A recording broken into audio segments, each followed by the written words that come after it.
All right, y'all, we back with another reaction right here on ABP Reactions, and right now we finna get into the dark side of Michael Jordan.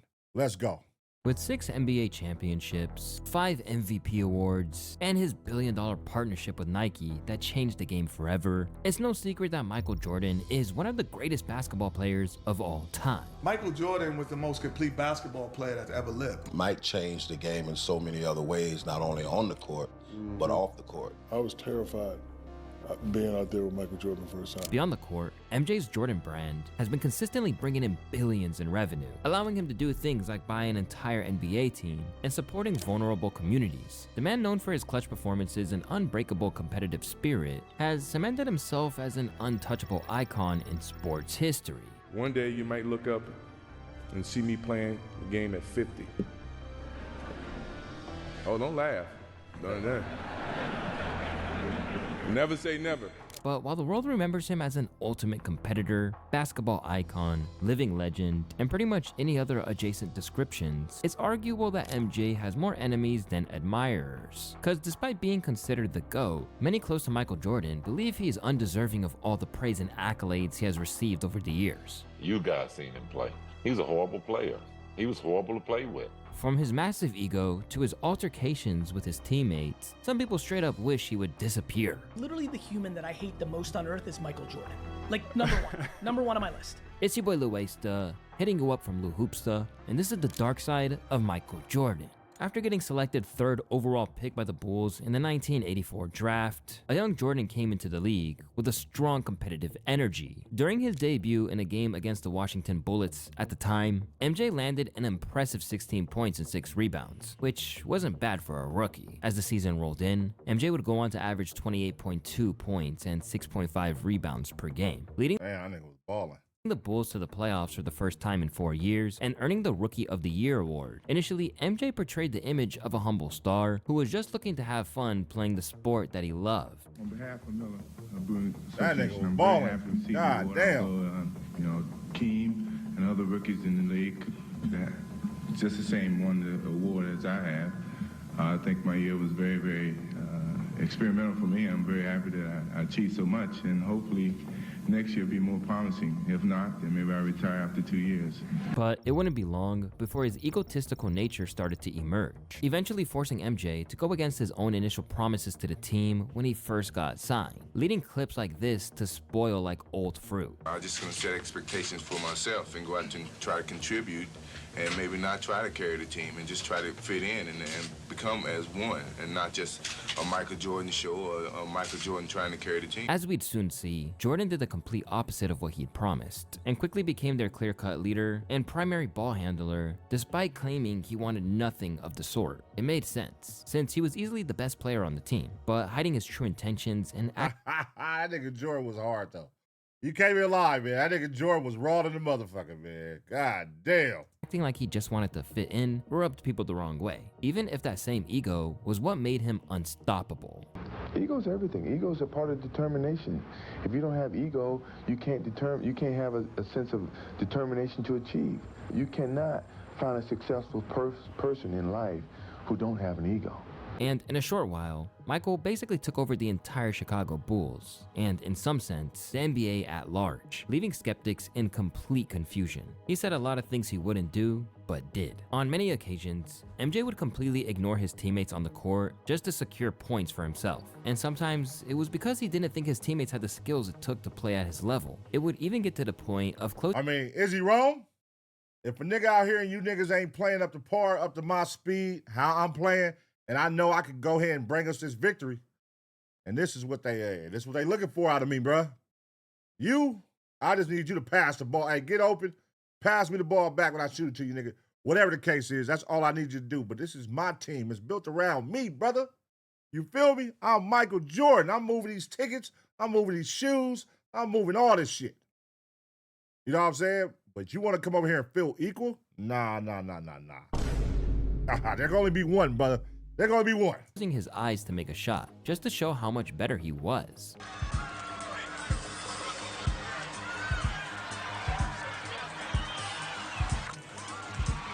And when opposing teams would taunt him, they'd learn why you don't poke his ego. Can you believe Michael Jordan, the guy everyone's talking about, who's supposed to be able to walk on water, you're out here killing them, Reg. This is in the first half. He's like, you should be talking to him. He's like, you know, you're right, Michael. Who do you think you are? The great Michael Jordan? That's right. There's a new kid on town, right? Kind of looks at me and starts shaking his head. So at half, I have 10, and he has 4 points, right? I'm doing all this talking. He's like, okay. Into the game in the second half, he ended up with 44. Damn.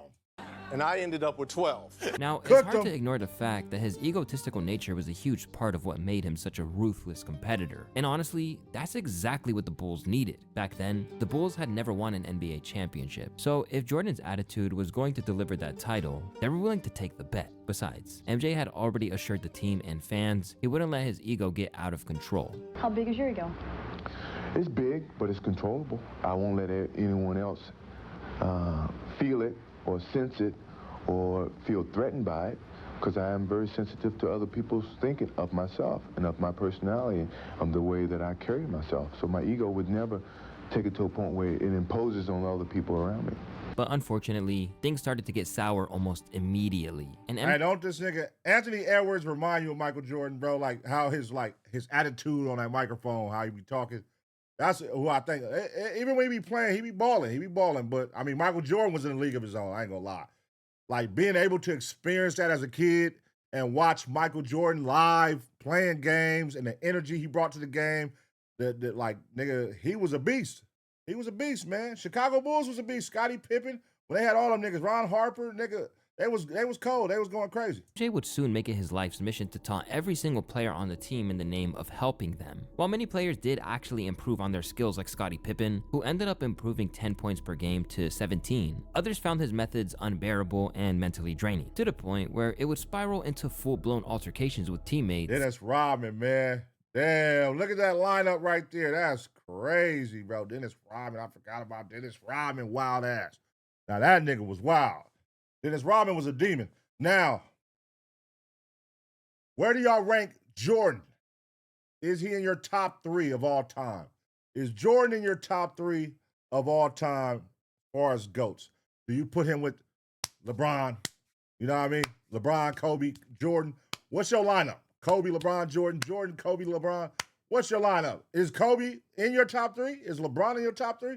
Let me know. And even the coach. See, during the first 7 years of drafting MJ, the Bulls never made it to the finals. However, throughout that period, Jordan was logging the most minutes on the court, carrying the weight of the entire team on his shoulders. In his mind, their success or failure was all on him, which honestly makes sense since his goal was to reach the final. But here's where things started to get dark. MJ was so obsessed with winning that he completely disregarded how his teammates felt. He would push them relentlessly during practice, berate them on the court, and sometimes he was just straight up cruel. And nobody caught more heat on the team than Rodney McRae. Despite being a stellar defensive player and earning all defensive team honors in 1987 and 88, none of that seemed to impress Michael Jordan, as he would consistently tear the small forward down. One member of the Bulls recalled a moment during practice where Michael completely crashed out on Rodney for no real reason. Apparently, Jordan would get in Rodney's face whenever they were on opposing teams, screaming, "You're a loser. You've always been a loser." With all this taunting, Rodney's confidence took a sharp plummet, and his skills, which Jordan was trying to improve through his quote-unquote tough love, ended up getting worse. As the Bulls insider would state, Rodney can hardly put up a jumper now. After barely surviving one season with MJ on the team, Rodney surprisingly retired from the league with no injuries. That nigga's a pussy. You a pussy. Get your ass up out of here, nigga. If you can't take the heat, get the fuck out the kitchen, motherfucker. Stark contrast to the many stars who end up retiring due to life-threatening injuries or conditions. Although Rodney had a good 10-year career, the NBA community widely speculates that MJ was probably the sole reason for Rodney's early retirement, which might not be far from the truth, considering Jordan's long list of incidents where he trash-talked players into failure. So he walks by me, he walks by Kevin, we get to Randy with me, he said, lace him up, it's gonna be a long night. I'm like, did he just come in our locker room? I didn't know what to say, I was shocked. He had 60 that night.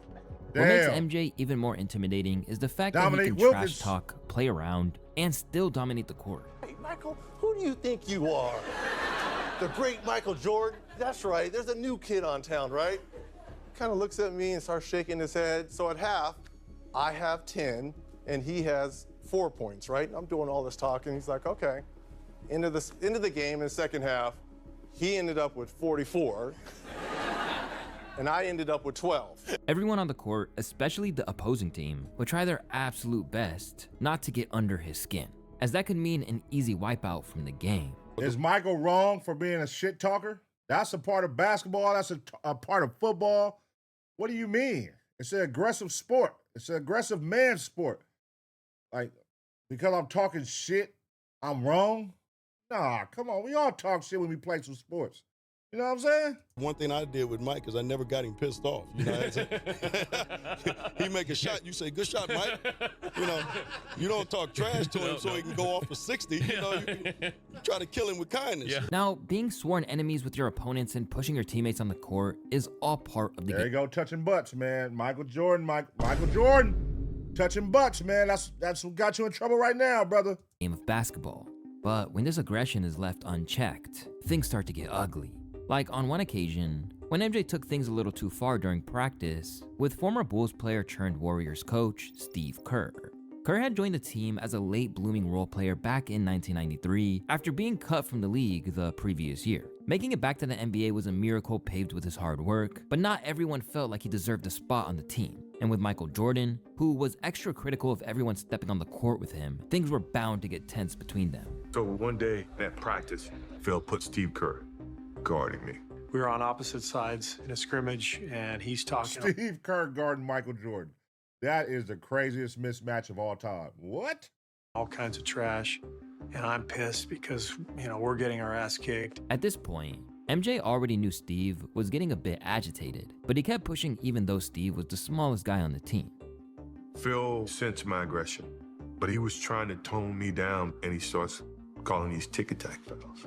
Now I'm getting mad because for you to be protecting this guy, it's not gonna help us when we play New York. It's not gonna help us when we play these teams that are very physical. Next time he did it, I just hauled off him. And I said, when I fouled Steve Kerr, I said, now that's a foul. He hauls off and hits me in the chest. And I just haul off and hit him right in the eye. And Phil just throws me out of practice. MJ ended up leaving Kerr with a black eye that day, Damn. making him question if being on the team with MJ was worth the mental and physical toll. I have a lot of patience as a human being, but I tend to snap at some point because I'm extremely competitive too. This nigga Jordan was punishing niggas. These niggas is soft. Everybody making it seem like this nigga a bully, man. Just punch that nigga back. Just not really good enough to back it up usually, but I'm going. I'm gonna fight. However, after getting home and reflecting on his actions, MJ would surprisingly apologize to Steve Kerr. From that point on, Jordan came to an internal conclusion, promising to be a better teammate going forward. It made me look at myself and say, you know what? You're really being an idiot about this whole process. I knew I had to be more respectful to my teammates. After that incident, Jordan and Steve would become close friends, and they would go on to win a three-peat in the years 1996, 97, and the 98 NBA Finals. Legendary. That was legendary three-peat too. An end to their beef. But while MJ and Steve were able to bury the hatchet and move on like grown men, one guy who Jordan had held a grudge against for over 3 decades, leaving their relationship beyond repair, is Isiah Thomas. Michael Jordan and Isiah Thomas had been beefing for over 30 years, making it one of the longest beefs in NBA history. And it all started during the 1985 All-Star Weekend when Jordan ran into Thomas in an elevator. Shortly after that, there were rumors that Isiah Thomas called MJ cocky and arrogant. I mean, Thomas might not be completely wrong about that, but it's clear that the Pistons' point guard disliked the way Michael Jordan carried himself. And when MJ wore his full Nike gear to the dunk contest, Isiah probably felt that MJ was just there to promote Nike and didn't actually care about the All-Star Weekend festivities. Whether or not MJ wore that just to show off didn't really matter, because it definitely got under Isiah's skin. In the All-Star game that following day, Isiah would have it out for MJ, setting him on a freeze-out. Basically, the plan was to shut down the cocky rookie and send Air Jordan crashing to the ground. This meant Isiah refused to pass the ball to the young MJ, leaving him with just 9 shot attempts in 22 minutes of play. Just 2 days after the All-Star game fiasco, Michael and Isiah met again in a regular season matchup between the Pistons and the Chicago Bulls. Hey, you gonna get this Michael saw this as the perfect opportunity to get his revenge on Thomas, and he delivered, landing an astonishing career high of 49 points. Nigga. Behind the foul line, short with a jumper. Rebound, Jordan came right to him. In the lane, double pump, jump when it goes. Michael Jordan was Pistons cold. let that ball go right back off to him. Give him credit. 48 on the night for Michael Jordan. And he deserves a lot of the credit. 134, 126, Chicago in overtime. 32 to play at Chicago Stadium. Now he's got 49 as he hits the next free throw. Just not about the points, but just because he's a threat, George, he creates so much for his other teammates. Plays very, very... Keep in mind, he was only a rookie, further solidifying their beef. The two would never be on good terms after this, getting into intense battles whenever they faced each other on the court. Trying to penetrate, finds Jordan. Michael the hoop. What a And sometimes, Isiah's bad boy Pistons would get the better of him, committing to winning by any means possible. Come on, man. We got to witness this live, dog. What a great era of basketball. We got to witness this live, nigga. Legendary. Meaning they had no trouble roughing up MJ so they can get an advantage. He was going to get hit, and he knew it. Jordan left wing. Jordan to the foul line, room in the lane. Isiah grabs him and fouls him. In fact, it got to the point where it was reported that Jordan allegedly got into the habit of tattling on NBA teams, urging the commissioner at the time, David Stern, to change the rules of the NBA, which didn't sit right with Isiah Thomas once again. Chicago, I mean, the Bulls, Jordan, every time you hit him, he was crying. Oh, going to David Stern's office, going to the commissioner's office, having a meeting about getting hit, getting fouled. You got to change the rules. I'm like, wait a minute. And they said, you niggas are soft. You know what I'm saying? And y'all know, nigga, the Detroit Pistons was a rough-ass team, man. That was a classic team right there. Detroit Pistons was rough. They was beating the shit up out of niggas. Everybody get beat up, but wait a minute. Now we got to change the rules because he getting hit. When the two were far into retirement, things would only get more tense between them, as Jordan would release the infamous documentary series The Last Dance, where he highlighted an event that happened in the 1991 Eastern Conference Final, where Isiah walked off without shaking hands after losing the game, and why he reacted the way he did. I didn't lead the walk-off. There were several people in front of me. Did you walk along the bench and say, let's go? Did you put the notion in their minds? I don't know what happened, but I know I didn't lead the walk-off. According to Isiah, he didn't feel like he did anything wrong. After all, he wasn't the first person to pull that type of move after losing a game. After championship games, I don't remember teams going shaking hands. This is just me. Maybe I missed something somewhere. Now, am I a sore loser? Yes, I am a sore loser. And when Jordan was shown Isiah's explanation of the situation, he completely dunked on him. Whatever he says now, you know it wasn't his true actions then. You know, it's time enough to think about it. Or the reaction of the public that's kind of changed his perspective of it. You can show me anything you want. There's no way you can convince me he wasn't an asshole. At this point, it's pretty clear that Michael has no intentions of... These niggas got a long-ass beef going since 1985, and y'all still beefing today. patching things up with Isiah. Isiah, on the other hand, proposed specific conditions under which he'd be willing to forgive Michael Jordan.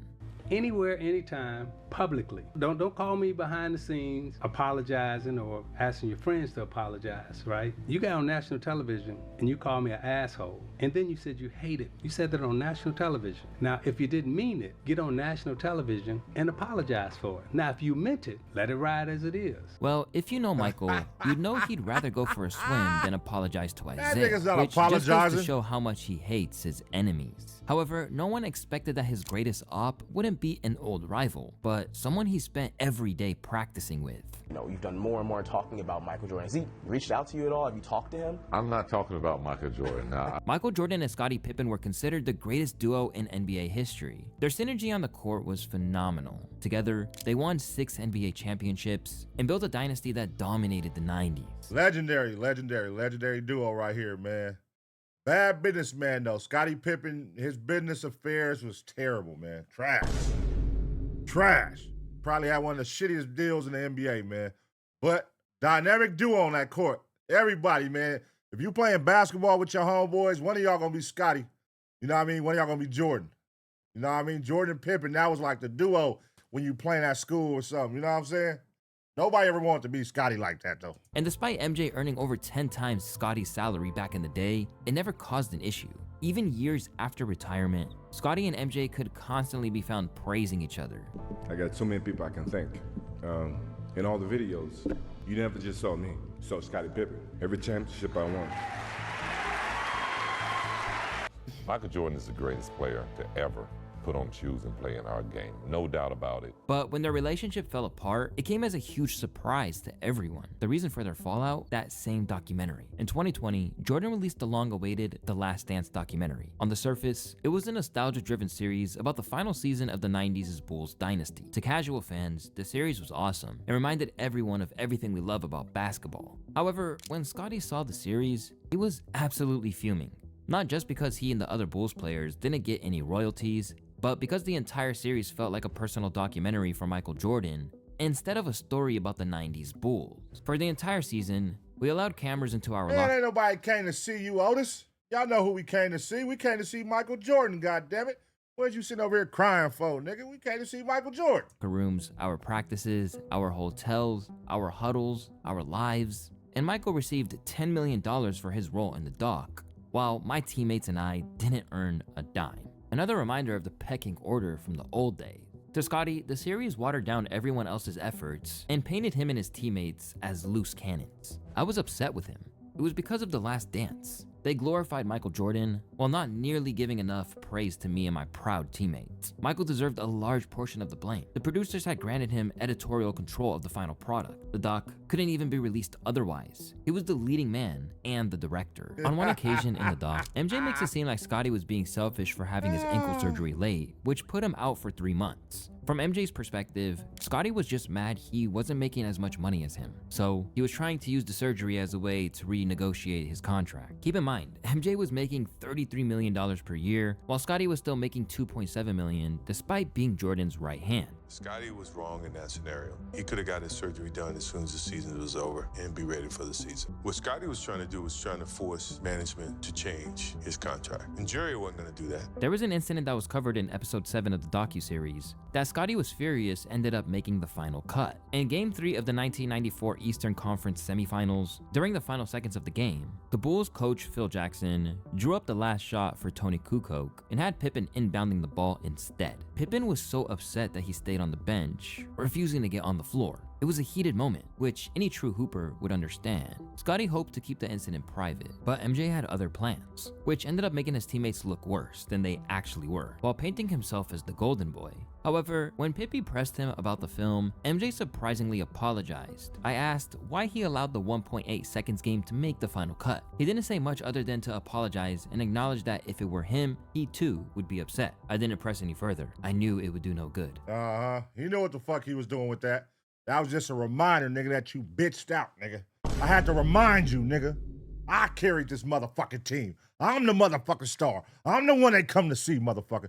That's what Michael Jordan was doing. But the damage had already been done. And from that point on, Scotty made it his life's mission to let the world know just how terrible Michael actually was, often claiming that MJ wouldn't have been a great player without his team. I seen Michael Jordan play before I came to play with the Bulls. You guys seen him play. He was a horrible player. He was horrible to play with. He was all one-on-one. He's shooting bad shot, and all of a sudden, we become a team and we start winning. Everybody forgot who he was. Since then, he would go on to expose how he and MJ were never really friends, despite playing side by side and bagging 6 championships together. Great teammate, but we just never were great friends. To make matters even worse, MJ's son would eventually start dating Scottie Pippen's ex-wife. Further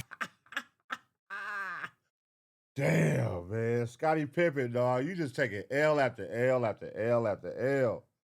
Imagine that. The nigga who was side by side with you, making 30 times more than what you make. You in a shitty deal, he balling. He going to have one of the greatest shoes in sports history. You hate this nigga. He drop a documentary bashing you damn near, making it look like it's all about him carrying the team and you was really like on some hoe shit. And then your wife, who was around, is now getting knocked down by his son.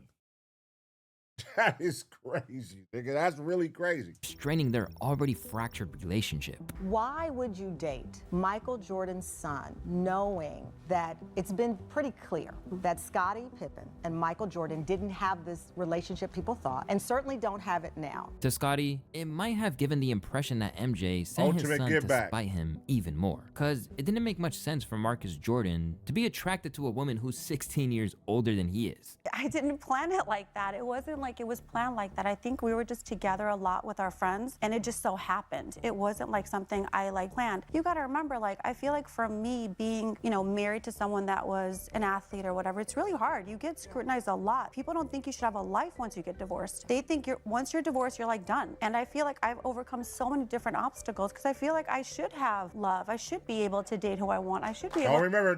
Don't forget, she was a bop. She was out here bopping, because y'all remember who she was fucking with before Michael Jordan's son? She was fucking with Future, man. She was fucking with Future, goddammit. So she been out here doing her thing. Don't let the age fool you. Nigga, she outside, she playing with a little bag probably. I don't know. So she done figured something out. And niggas know it. Shit, niggas, just off that, the fact alone, you go around some niggas, and they hey, that's Scottie Pippen's wife. You know niggas, we egotistical as fuck. Niggas that knock her down just to brag about knocking down Scottie Pippen's wife. Egotistical shit. You know what I'm saying? And that's just if I'm Michael Jordan and my dad don't fuck with Scottie Pippen. And I know this. And then I see his wife hanging with the homegirls. Nigga, I'm finna knock her down for my dad. Nigga, what? Fuck, yo, hey, I got you, Pops. I'm finna fuck that nigga bitch. To live happy and go, just go wherever I want to go and not be judged every time I'm seen with someone. You should. And when Scottie was asked about how he felt about their little escapade, his response made it clear where he stood with MJ and his family. We know Larsa and Marcus are an item. Has Marcus reached out to you? Everyone wants to know, how do you feel about the relationship?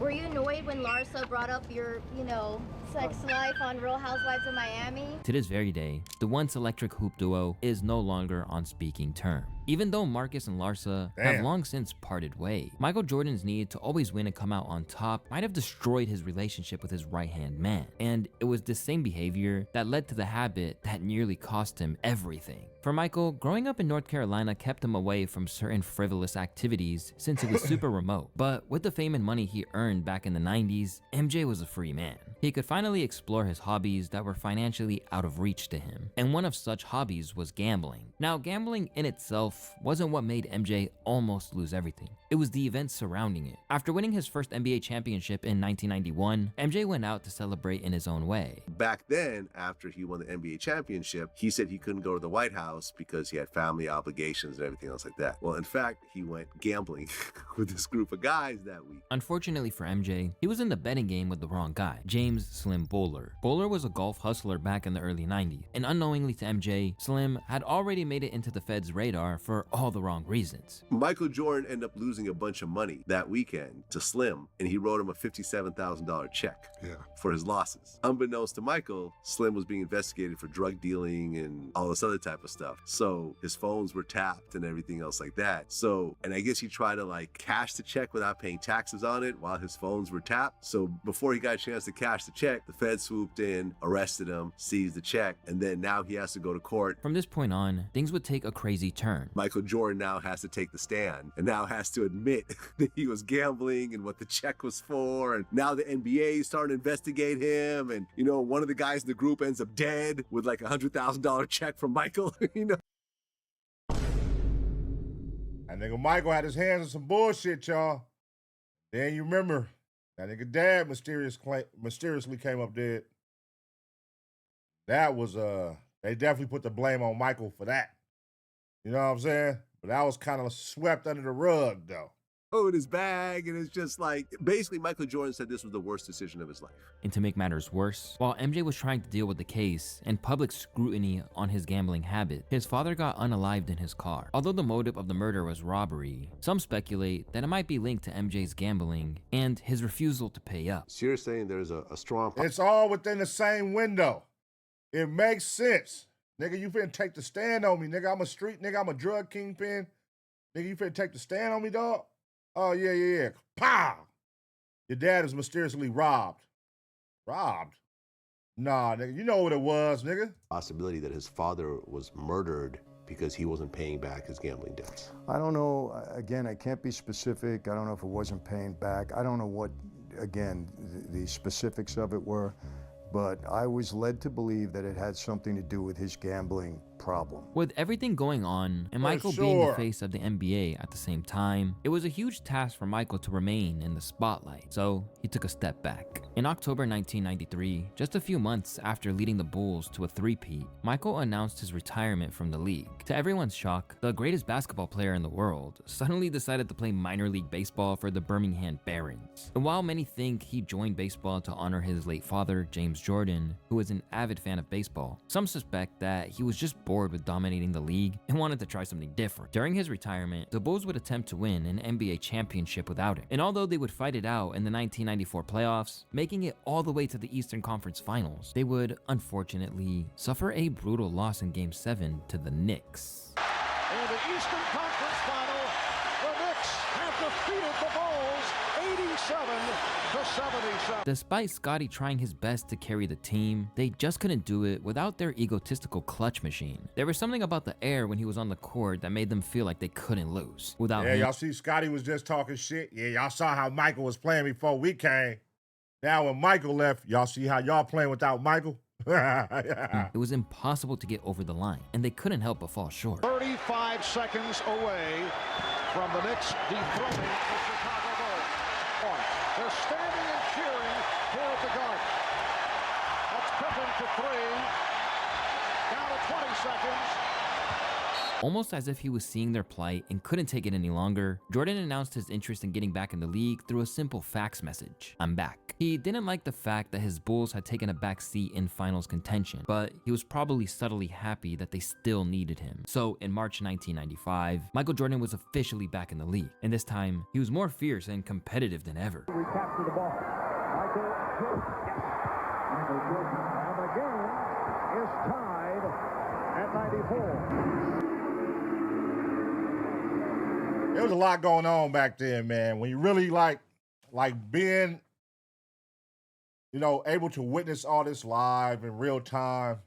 It was a lot going on back then with all that gambling allegation shit. Then his dad coming up on the live, then him retiring.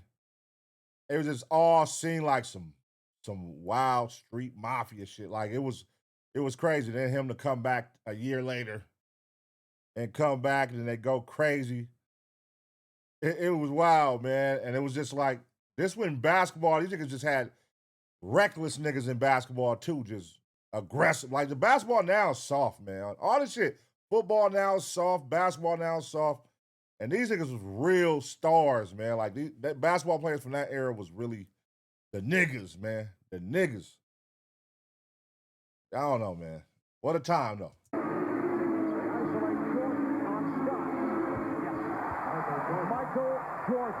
Despite coming back late into the season, with just a few games left until the playoffs, MJ would manage to average 27 points and guide the Bulls to the second round of the playoffs, even though their team was the weakest it had ever been at that point. This was because they lost a few key pieces in the trade window. By the time the next season came, Jordan was putting down crazy plays night after night. Dennis gives it to Mike.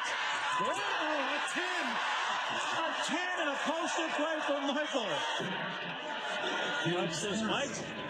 Hardaway lost it. Stripped by Jordan. Oh, beautiful move by Jordan to hit. A show the ball. Jordan with the pull-up. Yes, and a chance. His performance was so dominant that it raised suspicions. The Knicks coach at the time, Jeff Van Gundy, straight up accused him of compromising opposing teams, leading to an unfair advantage during the game. He cons them by inviting them to his movies. He cons them with the commercials. He pretends to enjoy guys and like them and befriend them. I don't think he gets it. I think for some reason he's so good and has done it for so long that there is this, and such a mystique about him and everybody wants to be like him. This nigga, hey, Jeff Van Gundy hating, man. You fucking hater. Shut up. You know what I'm saying? You all here on the news, nigga, hating. Be as good as he is, make as much money as he is, be able to do all the off-the-court things that you watch him game in and game out. He saddles up next to guys, he smiles at him, pats him on the ass, and then, you know, goes out there and kicks their ass, and they, you know, and they hug him after the game. Like that was some great thing that he got 45 on them. So I don't understand it. Whether Jeff Van Gundy was telling the truth or not, it's possible that Jordan's need to always win might have forced him to do something shady. However, hearing about this statement got Michael riled up and ready to prove Jeff Van Gundy wrong. It's kind of downplayed a little bit, but it's never forgotten. I think, you know, when you hear certain things like that, you put them in your memory bank and you use them whenever you feel you have the need to. And, you know, so I hadn't really forgotten it. In the next game between the Knicks and the Chicago Bulls, Jordan put on a show, dropping 51 points, which was a new season high back then, and at the same time, taunting Van Gundy on the sideline. Jordan now has 51.